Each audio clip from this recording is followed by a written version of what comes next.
Media Group. 13 has been my lucky number for a while. Like, it's always a sign of good things to come for me. This is 13, a Taylor Swift fan podcast, breaking down every song, every Easter egg, every era, and every theory. Hosted by the biggest Swifties, Nick Adams, Anna Szabo, Amy Nichols, and Lacey G. This is 13, a Taylor Swift fan podcast. I'm Lacey G. I'm Anna. Amy. And today, we are going to be breaking down the Fate of Ophelia music video. Yeah, you know, we did our lyrical breakdown of the Fate of Ophelia in our last episode, but we're so fortunate to have a music video to this song as well, and we figured why not give it its own little episode, because we actually got to see this music video in the theater, in the movie theater. You bitches now. Yes, Shakespearean, old-timey. And before we get into that, I just want to say what Taylor Swift herself said about the music video. She said, writing, rehearsing, directing, and shooting the music video for The Fate of Ophelia was the thrill of a lifetime because I got to be reunited with my Eras Tour family. I wanted each one-take scene to feel like a live performance and remind us all of how it felt to be at those shows together, making every moment count. It's a journey through the chaotic world of show business. I loved working with Rodrigo Prieto, Ethan Tuman, and Mandy Moore to dream up these visuals. A huge thank you to this massive cast who kept it 100 and also kept the secret of this video ever even existing. So that's from Taylor herself. And it was very cool to see all the Eras Tour dancers on this. And I mean, it's literally getting the family back together for a good time. But I'll never forget being at the movie theater, watching this video for the first time, and you go into I was going to say movie theater, but no, I guess she's more going into like a museum or something. And I think it's like an old-timey theater, like for where a play would be. Okay, yes, yeah. A theater. not to be confused with a cinema. Yes. There we go. Yes. There we go. Yeah. But you see the painting of Ophelia, and you see that it's Taylor Swift. And I mean, my first thought was, oh my gosh, she looks so good. That is such a good painting. And then she moves, and it's like, oh, whoa! I wasn't expecting the move at first. I didn't know. I mean, I thought that looks really lifelike, but I didn't realize it was lifelike. But she still has it. I mean, the imagery in this is still, it's almost dreamlike, and it is an art piece itself. It really is. Mm-hmm. Yeah. And it is a real art piece. Like, it is a reference to the actual painting. Yeah, John Everett Millais? Yes. Sorry about the pronunciation. Yeah. And it's cool because it's a reference within a reference within a reference, because you have that painting, right? Which we see at the beginning of the video. And then at the end of the video, spoiler, at the end of the video when she's in the tub, it's a reference to the album cover, but the album cover is a reference to the painting. Yes. You know? So it's just like when Taylor in the behind the scenes of the making of this music video, she basically, when she says that, she's like, it's art history for pop music is what she said. But yeah, it's really, really cool how, even though it is for the song, The Fate of Ophelia, she said that the video basically time travels through different moments in time of different showgirls, you know, because this is the album, The Life of a Showgirl. So while we do see the references to Ophelia, we see references to other songs on the album too. We see references to Elizabeth Taylor. We see references to The Life of a Showgirl. And so I kind of thought it was interesting that this was the video for The Fate of Ophelia and not for like The Life of a Showgirl, the song. You know what I mean? It kind of encapsulates the entire project. And that's what an opening track is supposed to do. It's supposed to introduce you to the album. That's so true. I guess that's maybe the reasoning. Yes, that is so true. So if we're going in chronological order of the video, because I have it playing on my screen, something that I also love in the very first opening scene when she gets up from the painting, like Lacey said, and she kind of, walks through a couple of things, we get to see her sourdough. She walks into a painting where I mean, first off, cinematography. This is incredible. The way that they did this all one scene, one take, one perfection to get it done because they didn't want edits. They wanted this to be the moving screen. So you just have to be fast and not mess up. I mean, how hard is that? That's not hard to do at all. That's a lot of choreography. Yeah. That's a lot of choreography. Can't get through a podcast without stumbling on my words. And they're over there doing perfection all the time. And it's also like a real set. You know, like I feel like in this age, you have a lot of digital things that you can do in movie magic and things like that. But throughout this entire video, which we even got to see from the behind the scenes, that these are real sets that are being built by like set designers and things like that. And you see her kind of moving through them in this one take motion, which is really, really cool. Like Hamlet would be performed. Yeah. That's in the olden days. In the olden days, yes. Also in that first shot, when she gets up from the painting, you see an orange bird fly by. And then at the end of this first scene where she kind of poses with her sourdough bread, the orange bird comes and like sits on her hand also. Do you guys think that orange bird is a reference to the Look What You Made Me Do video? Absolutely. Yeah. There's a reason why it's an orange bird for sure. Right. Well, the orange bird is a songbird specifically. And she's now a freed songbird. And in a scene or two later, whenever she's doing the dance and she's the old school dark-haired Taylor, whenever they get to that scene, a cage is being lifted and they were in the cage. Oh, yeah. So whenever the curtain comes up, so does the cage that was holding them inside. Yeah. So, I mean, that's definitely nods back to Look What You Made Me Do, karma, that she is free now. Yeah. And it is cool because like how she had said in the behind the scenes that you really go through all of these eras of different showgirls. So like, you know, in the olden times, the showgirl being the one that poses for the paintings. And then the showgirl that in that scene that's doing like, you know, the dancing, and then the very not stereotypical, but the showgirl, the one that's doing the cabaret, you know, like you see all of these different types of showgirls, or even she said, you know, in modern day, a pop star is a showgirl. Also, can we talk about how throughout this video, Taylor just proves that she looks good with any hair color? You know, she really does. Yes, she could be blonde. She could be bleach blonde. She could be brunette. She could be a redhead. She's stunning with every single hair color.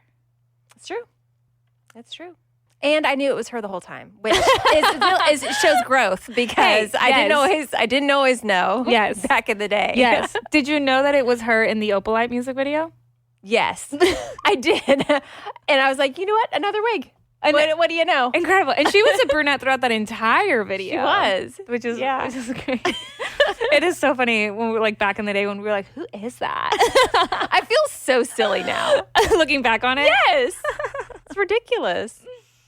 So also in the scene with the sourdough, which how cute was she that she has recorded and directed so many music videos, and she's like, oh, it's my sourdoughs up close. I need everything to be perfect. It is a big day. When she was like adjusting it to make sure that it looked perfect, and she's laying there, she's like, my sourdough's over there. Well, also next to that, there was a pearl necklace and a peach. Talking about pearls of wisdom and you're sweeter than a peach. Oh, yeah. From the Life of a Showgirl. That's wonderful. A statue resembling Olivia Benson on the right. Uh-huh. We also see the very literal in those scenes, the literal megaphone behind her when she's walking through, and the pyro match, you know, like right on cue. Then opens up the door, and now they're heading backstage, hurrying up, getting ready. It's like we walked in at the wrong moment because it's unfinished. Still getting ready. You've got the chihuahua in a purse. You've got the people running around backstage. And it's very Marilyn Monroe. Yes. That whole scene, her hair, her getup, all of it. Yes. Well, in that scene, there is a picture of her man, I love that. Travis Kelce. And it's not just any picture of him. It's him from 2016 when he answered that kiss, marry, or kill question. So at the time, he was playing, or he was asked to play Marry, Kiss, Kill with Ariana Grande, Katy Perry, and Taylor Swift as his options. He said, damn, that's messed up. I don't want to kill any of them. And he said, well, Ariana's a kill. Unfortunately, I love you, but you're gone. And then Taylor Swift would be the kiss. And then Katy Perry would be the, what's the last one? Katy Perry would be the marry. I thought that, I mean, that's funny. That's so specific to have that picture. that picture. And it's just in the background, like it's like on the mirror, like taped up, which I think is really cute.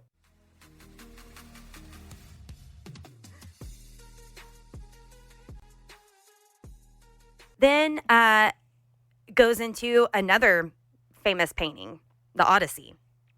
And you can see that is, again, a set that they're all working on. And it looks so cool. It does. The visuals of this album, I mean, it's incredible. Is this where she's a redhead? Yes. When she's the eldest daughter of a nobleman. Mm-hmm. She lived in fantasy. Yes. Yeah, but she's on the boat there, and how long did it take y'all to notice she's got her Eras Tour dancers there? Okay, well, we already knew this. We already saw them. So I mean, this isn't new news. But Jan is crawling down the ladder in that scene. That he got to get on his ladder. That's so funny. So funny. And then as they're passing her around, a chain, a crown, a vine, Cam in that moment is so theatric. It is hilarious. I love his facial, I mean, over the top. And then from there helps get the eldest daughter on the plank, and then she dives off into the sea, which Eras Tour dive. Yeah. Yes. Yeah. And then I also love that in that scene, you know, we have the dancers on the ship dancing along her, like you just said, but we also see her backup singers as the sirens in the water, which is like so cool because they're singers, and sirens, you know, historically in mythology would encapsulate people with their voices, with their singing voices. So I think that was just a really cool nod as well.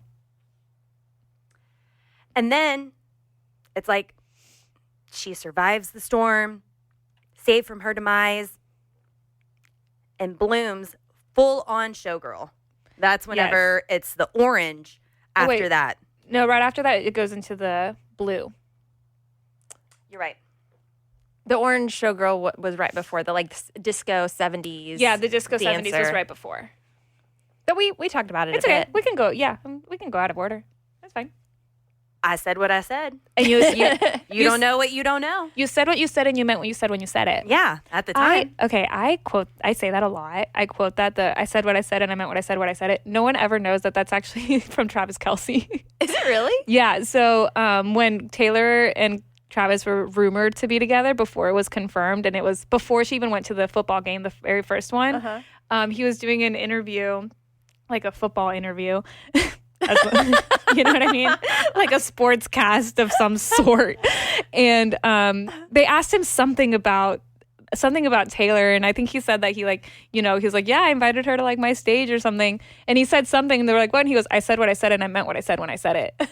And I just thought that was always so funny. And so that's like, I quote that a lot. I've heard you say it. Yeah, but no one ever knows that it's a Travis Kelce. Man, Travis Kelce quote. That's great. But anyway, yeah, we did talk about the orange Elizabeth Taylor 70s-esque like showgirl. That's where she does the Fate of Ophelia dance. Up on stage. And it kind of turns into like a kaleidoscope as well. I guess they're all on stage. I don't know why. They're all showgirls. That. Yeah. they're all showgirls. But if we fast forward to after the painting that you said, that's when we get into where it's all blue, and she's wearing like the swimsuit, like the blue swimsuit, and you see like the what's it called? Life preservers. And it's funny because this scene where Taylor has her like hands kind of like on her head like this, and her face is like through the life preserver, and she's wearing like a sparkly blue like swimsuit, and there's a blue background. Even though this is from the Fate of Ophelia, this screenshot before the Opalite music video, this screenshot right here, like that was used anytime we talked about Opalite, like online, where people were like, oh, like Opalite climbing the charts, it'd be like that picture. Like, I think just because it's blue, you know, that, and like sparkly and really bright, it's like that became the poster child for for Opalite, which I thought was funny because it was from like the Fate of Ophelia. Like, I feel like it's going to be like a Mandela effect at some point in the future. And she mentioned, Taylor mentioned in the behind the scenes at the Fate of Ophelia that it was really ironic that they're dancing with life preservers when that's the one thing that could have saved Ophelia from drowning. Okay, yes. Yeah. And you see like the water being like shot out like in the back and everything. That's funny. That's the one thing that could have saved her.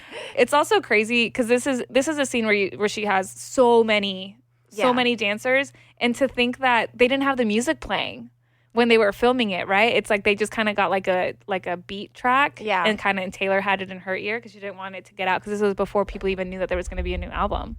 That's crazy. And still had to hit their marks. Yes, on all of it for one take, one take perfection. BBB on Reddit pointed out, they say that there are 47 people in the life preserver scenes, and then they zoom out to show the directors, and that there's 3 directors. So with the directors, would it make it 50 in the cast, 0 missteps? Oh, okay. So just an interesting that little is interesting. Take. Yeah. And 47, wasn't that a number that she was referencing like a lot? Yeah. During the press tour? I don't remember why though, but I do remember it. I think there she were a couple dropped of different things that we kind of figured. I 47 seconds and 47 countries or something like that. I want to say it was 47. Yeah. Mm-hmm. Well, I'm out of order. Are we to Elizabeth Taylor yet? We can go out of order. That's fine. Do you want to go to Elizabeth Taylor? She looks like Elizabeth Taylor. Oh, yeah, this is next when she's in the ropes? Yeah. Yes. Okay, yeah. Yes. That's it. She looks like Elizabeth Taylor. That Take looks 100. Yeah. That looks like from the cover of Cleopatra. Yes. Elizabeth Taylor's movie. Yeah, and then this part also became the visual on the Spotify canvas for the song Elizabeth Taylor. Yeah. Which is really cool. I'm so excited to get to that I've song. seen a few people try to do tutorials on making this rope dress. Oh, Have you really? seen them? No, Yeah, I it looks haven't. super complicated, but I bet. it's beautiful. I remember watching the music video when we were watching it in the movie theater, and I was so sad that the Eras Tour had ended because there's so many looks from this video that fans could recreate as their Eras Tour outfits. And doing her makeup in this scene also, like as she's laying in the ropes, are 2 of her dancers as well. And then where does it show? I'm so out of order. I apologize. That's okay. But then they pull back and you can see the what's that movie thing called? A movie poster? Oh, a slate. Then you can see the slate. I knew that. Yes. I'm kidding. Then you can see the slate and you see that it is Kitty Finley that they are recording. Yes, right yes, there. yes, yes. And even though Taylor looks like Elizabeth Taylor from Cleopatra in there, she also looks similar to her character from the Wildest Dreams music video. Yeah. Which people said looked just like her grandmother Marjorie. But on the Slate, it says Kitty Finley right there. And her name was Kitty. Kitty is from the life of a showgirl. Finley is her grandmother, Marjorie Finley. And I believe Kitty Finley is her mom's dog. Her mom's Great Dane is named Kitty.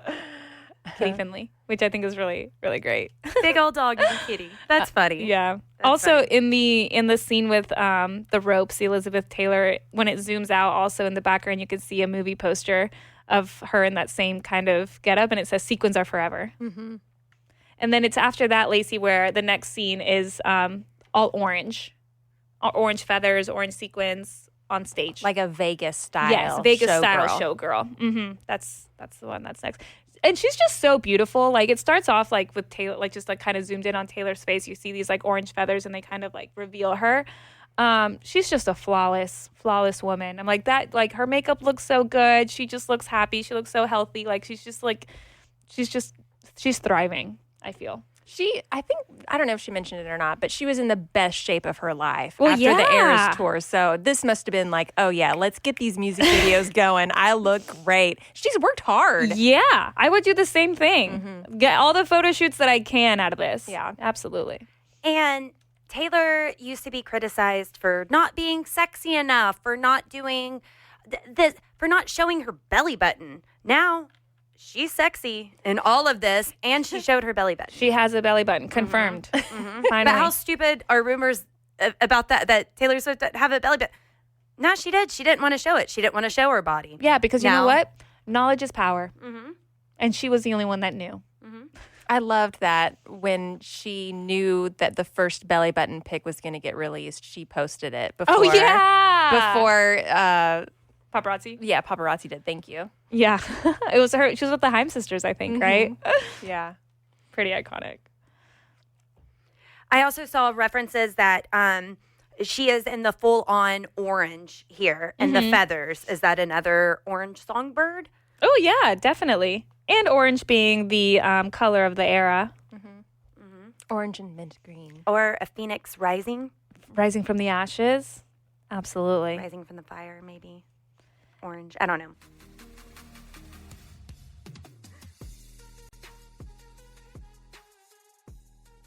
And then it's after this that she goes off the stage. She exits stage left, and then she walks through the doorway. And this is the next. Then the next scene is when she's in the hotel hallway. This is my favorite look. Yes. It's so cute. My absolute favorite look. She's wearing this like sequined Diamond. short sequined diamond, like almost like see-through translucent dress, and then the mint green coat that was available on her website, and it sold out, and I'm really mad because I really wanted it. I was looking at ways to recreate this look for our Swifties in the City party, and I just could not get it. But I think this is one of my favorite looks. And also her hair and her makeup and everything looks just absolutely stunning. But this is when she's on the hotel room service cart, and she's being pushed by her dancers, and she's catching the football, you know, and all the dancers are in the background like it's about to be a hotel party. I did see someone write that this outfit is a dazzle camouflage. Geometric patterns on costumes confuse the eye, mirroring and confusing world of fame. Oh, okay. Mirror ball. Yeah, I thought that was cool. That is really, really cool. Also, she goes inside room 87. Travis Kelce's number. I remember whenever I watched this movie, and they were saying in the behind the scenes, would you catch a ball with your left hand or your right hand? She's like, I don't know. I've never caught a ball before. And I'm like, same. I'm entering my, I might be on a championship kickball team going on 3 seasons. I have yet to catch a ball. Kicked it. I've caught plenty in practice, but I don't believe that counts. So I think it counts. yeah, when it's coming, I have yet to do it. So whenever she said, I don't know, I've never caught a ball, I'm like, girl, same. Cute. Absolutely same. And I love just like the scene in the hotel room. You have all of like the dancers that are dressed as bellhops and just having a good time. And I think I just really love the colors in this scene, like the mint green, but like kind of like the muted browns and the confetti. Like I think this scene is just so satisfying to me visually. Yeah. I love it. And I think that last scene before the bathtub, I mean, it's celebrating her success. It's kind of reminiscent of the Eras tour with the confetti coming down. It's like the end, the final chapter, the happy ending. And then you see her in the bathtub, but it's still a happy ending because she's not drowned. Her face is above water. Yeah. She's saved. Yeah. Safe. And it's like she had said, it was a reference to the album cover. And also when she goes into the bathroom, you see that same orange songbird fly out of the window real quick. And I just love the aesthetics of this. Like the bathroom itself has like dark greens and mint green tones. Like the aesthetics of this is just my absolute favorite. And I love that in the hotel scene where she is catching the ball, that she's literally showing, like, I am a showgirl who knows ball and Aristotle. I got it. So true. So true. I just adore this. I just feel like she had so much fun with this, and it shows through the video. I also read somebody saying, and I don't know if this is like confirmed or not, I guess, but with the Eras Tour docuseries, obviously it was filmed during the Eras Tour. But because that was going to be televised, it made all of the dancers also part of SAG-AFTRA, which is like the union for the Screen Actors Guild. And in order for them to get benefits as part of SAG-AFTRA, they have to, I think, appear in a certain amount of credits. And so by her having them also in the music videos and also as her models for the merch that she puts on her site, it like checks off all the boxes so that her backup dancers can get all the benefits from SAG. That is so thoughtful. Isn't that amazing? Yeah. I mean, I'm glad you shared that. I had no idea. Yeah, I read that earlier today. I thought that was really cool because we know that she protects the family, that she takes care of her own, and not just with the Eras Tour, but like years and years before, like she's always made sure that her dancers and her team and her crew is taken care of. Like I remember there was an interview years ago where the late night show host made a joke about like, oh yeah, but like, dancers don't have health insurance, and she was like, mine do. Like she like makes sure of that, but then to even go one step further and make sure that they're protected by the SAG union by being screen actors because of these credits. Like I think that's really, really, really cool. Yeah. I mean, I think I would need one of them to confirm if that's true or not. That's just something I read online, but I believe it. You know, I mean, she gave them insane bonuses, so I don't put it past her. Man, I'm really glad that you brought that up too, because I do believe on the bingo board, I said that they were going to, that her dancers were going to win awards for this. So, is that an award or is that just a qualification you get? It's like a qualification. Dang it. Okay. There are SAG-AFTRA awards. You are not wrong in saying that, but they're just part of the union. Look, she's just taking care of her employees. She's doing a great job. I'm trying to take care of my coworkers and win, okay? Yeah. I'm not in the wrong Thank for you. Yes. wanting to think that way, right, Amy? Yeah, I think that I've had Travis's quote of I said what I said when I said it, whatever it is, twice since you've said it, because I said it in my head to myself and I just said it in my head for Lacey. I love this quote so much. I know you're going to if I could only get it right. I said what I said, and I meant what I said when I said it. I said what I said, and I meant what I said when I said it. Yeah, there you go. Nailed it. Keep There it you go. 100. Also, this reminds me, since you brought up the bingo board again, we do still have 4 spaces that we need to claim from our listeners. I don't want to claim one for Nick, so we should do that when the 4 of us are back together. But yeah, we put up our former intern Sahir. He made a graphic with our bingo board. Aww. And so that's up on our Instagram if you want to go see everything that we have on our bingo board. And in the comments, a lot of our listeners have been putting their own so that each one of us can pick one. Excellent. To then claim for the year. And there's some really good ones on there. I already know which one I want to pick, but I'm going to wait until the 4 of us battle it out. I guess there will be a battle.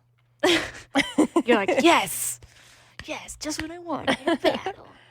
What a great music video. I know. I love it. Do you think that, so we have the Fate of Ophelia music video. We also have the Opalite music video. Do you think there's going to be any other music videos? Or if you could pick to have another music video from a song on this album, which one would you want? I'm going to steal the idea that you had already said, the father figure one from your solo episode. I think that's a really good idea. Yeah, that's the one. I think that's the one that I would pick. But if I had to do another one. Yeah. I know you're running out. There's only 12 to pick from. I know. Canceled would be fun. Yeah, absolutely. Yeah. I think Elizabeth Taylor, just because the beauty in it, I think that'll be a beautiful, beautiful music video. There were a lot of nods to George Michael in the Opalite music video. She had like posters of him and stuff. So people are wondering if Father Figure is going to be the next That would be single. awesome. Single doesn't mean it'll get a music video. Yeah. But if that's going to be the next single. But I also just love, while we're on the topic of music videos, I do love that Taylor puts so much into the art of the music video, the storytelling, the writing, the directing, the visuals, the team, the sets, that goes into it, because not that it's becoming a lost art, but a lot of, artists these days either don't have the budget to do a music video, or their label only wants one, or it's like a self, filmed thing, or it's just concert footage or whatever it be. But I do love that with Taylor's music videos, like they are like a full scale production. And it gets me excited about her movie. Yeah. I mean, yeah, whenever that I'll may wait. I'll be. be patient. Whenever that may be. Absolutely.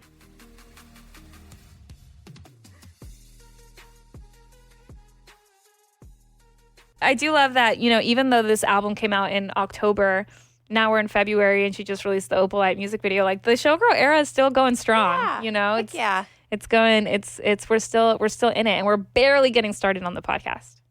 We are barely getting started. We are just soft launching into our Life of a Showgirl era, but we have so much that we still need to cover. So much.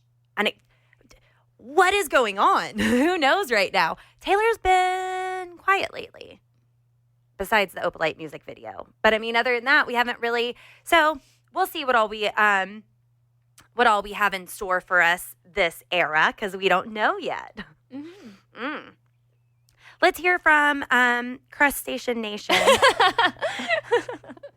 You can give us a call anytime. Our phone number is Reputation 89689 214 Valentine's Day 1313. You can give us a call anytime. And Emma thinks that this is really cool that Taylor brought this back for the Life of a Showgirl. Hey 13, my name's Emma from Nashville. I'm a Day One and also a 13 podcast Day One. Love you guys so much, and I love the pod. I've literally listened to every single episode in order since the podcast came out. Anyways, Anna had mentioned when you broke down the prologue with all the poems of the Life of a Showgirl that she wasn't sure of the order, but I think we got semi-confirmation from Taylor as a little hint Easter egg. It kind of felt like the liner notes days where we would have the secret messages hidden in the liner notes of her album, but there were little stars in the vinyl variants that actually spell out the numbers 1, 2, 3, and 4, and they're put on top of the letters that spell that, so the stars are on top of the O for 1, the N, and the E, if that makes sense. Anyway, so it does kind of tell you the order of the poems. So I think that was cool. It's just her little hint at telling us the order of the prologue without having us kind of figure it out, just like the old days with the old Easter eggs. Anyways, love you guys so much. Love the pod. Can't wait to keep hearing your breakdowns of the Life of Showgirl. Okay, bye. Aw, Yes. thank you so much. And yeah, how nostalgic to realize that she's still doing stuff like that. Of course. Yeah. Of course. I guess I'll have to go back and look at the stars and figure out which order is which. I mean, I guess like they could be individual, but yeah, we probably did them out of order. So we'll have to revisit that. Yeah. That's really cool. And revisit track 1s. And revisit track 5s at a certain point. Yeah. Should we just do 13 and Taylor Swift podcast 13's version? Redo the whole thing? Re-recording word for word, verbatim, exact same conversations. I would change some things for myself personally. This was a lot of fun. It was. It was a lot of fun. Thank you for joining us for this episode of 13, a Taylor Swift fan podcast. And coming up next, what are we doing? What song are we breaking down? Elizabeth Taylor? Elizabeth Taylor. I should have known that was a setup. Oh, that's on me. We'll see you next time. Thanks for listening. The 13, a Taylor Swift fan podcast. Subscribe for free and leave a positive review on Apple Podcasts, Spotify, or Google Podcasts.